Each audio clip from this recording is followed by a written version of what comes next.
In this review of finding the inverse of a function, we will first find the domain and range of the original function, then we will find its inverse, and finally we will state the inverse domain and range. Okay, now let's get started. Remember that in order to find the domain and range, we've got to find the starting point for the domain and the starting point for the range. So the h value, which will be our starting point for the domain, is -4.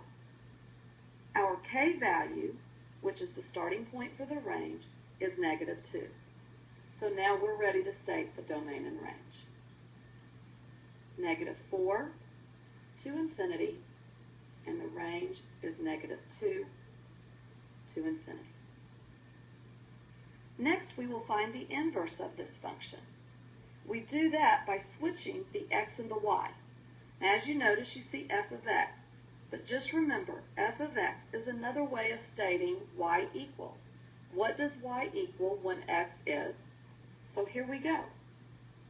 Instead of saying y equals radical x plus 4, we will say x equals radical y plus 4 plus 2. And excuse me, that should be -2. Now remember, our goal is to solve for y, and by doing that we must isolate it. So the first step will be to add 2 to both sides.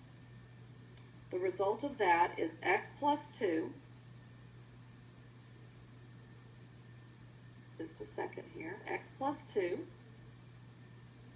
equals the square root of y plus 4.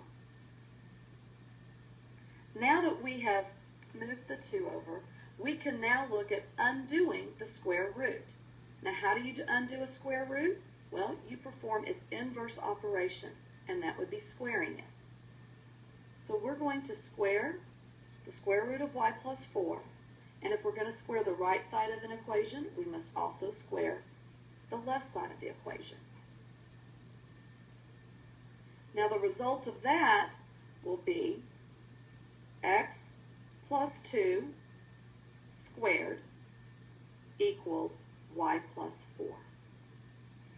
Now we are just one step away from solving for y. We will do that by subtracting 4 from each side. So the final equation is y equals x plus 2 squared minus 4. We are now ready to state the inverse domain and range.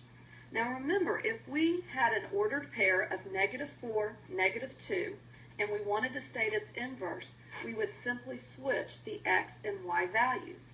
Therefore, your inverse ordered pair would be -2, -4. Well, domain and range is going to be the same way. Our original domain is -4 to infinity. So that means our inverse domain is going to be what the original range was. So, -2 to infinity, and now our inverse range will be what our domain was from the original, and that is -4 to infinity. Now, I hope this lesson or this review of inverse of functions has helped you, and I look forward to working with you again. Bye-bye.